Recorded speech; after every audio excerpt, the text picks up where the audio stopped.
Kalau kita cakap tentang persiapan raya zaman dulu-dulu, zaman kecil-kecil di kampung, saya ingat lagi kalau malam 27 tu dah sibuk dengan kena cuci cuci tingkap. Tingkap dulu bukan macam tingkap sekarang ya sayang. Tingkap dulu yang macam satu-satu tu yang buka tu, tak tahu nama apa tingkap tu ya. Tingkap nakor tu, bayangkan ya, yang kecil macam ni kena panjat kerusi, cuci, buang sawang. Rumah kat kampung bukan macam sekarang ada shilling-shilling tu, dek. Rumah kat kampung tu memang expose dengan apa tu, bumbung zinc tu. Bayangkan ya, sawang panjang macam mana untuk buang ya, dengan kecil macam ni. Bayangkan. Dan yang paling saya rindu adalah malam 27 di mana arwah nenek saya ingat lagi setiap tahun ya, sehinggalah saya pindah ke Kuala Lumpur, memang dia akan sediakan inai yang giling inai daripada daun inai tu. Dan setiap malam 27 dia akan hantar inai ke semua rumah cucu-cucu dia, wajib untuk kami pakai. Inai bukan kat kuku macam sekarang sayang, tak. Inai yang ada bulat-bulat tu, yang ada bulan besar kat sini. Ada bulan tu. Lepas tu ingat lagi kenangan tu, bila kita dah pakai inai, malam kita kena celup tangan lepas buka tu dalam minyak ya. Lepas tu keesokan harinya kena bagi tunjuk kat tok kita, merah cukup ke tak cukup.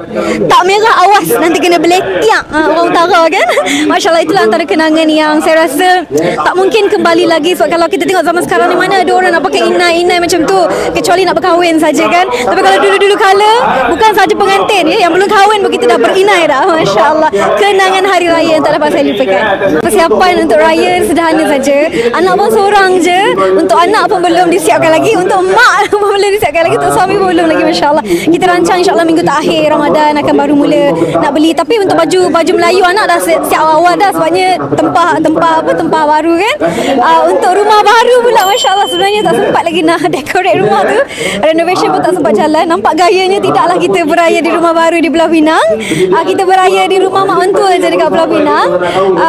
Itulah, bila makin meningkat usia ni, kita makin sibuk dengan kerja dan sebagainya. So raya ni kita tidaklah beria sangat macam zaman kita muda-mudi dulu, bersederhana. Yang penting sekali adalah balik untuk berjumpa dengan orang-orang yang lebih tua, adik-beradik kita di kampung. Sebabnya pada saya, raya ni lah antara event di mana kita dapat berkumpul dengan saudara mara jauh ataupun dekat. So saya ambil peluang raya untuk berkumpul dengan mereka dan tidaklah berbelanja berlebih-lebihan. Ya Allah, pelita sampai sekarang saya wajibkan di rumah malam 27. Tapi tak malam 27 lah, selalunya macam 2 hari sebelum raya. Saya pun educate anak saya, Arif Zikri. Yalah, anak kita baru nak mengenal tentang celebration raya dan sebagainya. Jadi saya didik dia dengan malam raya ataupun 2 hari sebelum raya tu kita pasang bunjut, kita light up api tu keliling rumah. So dia pun akan seronok dengan aktiviti tu. In fact tahun ni pun dia dah tanya, nanti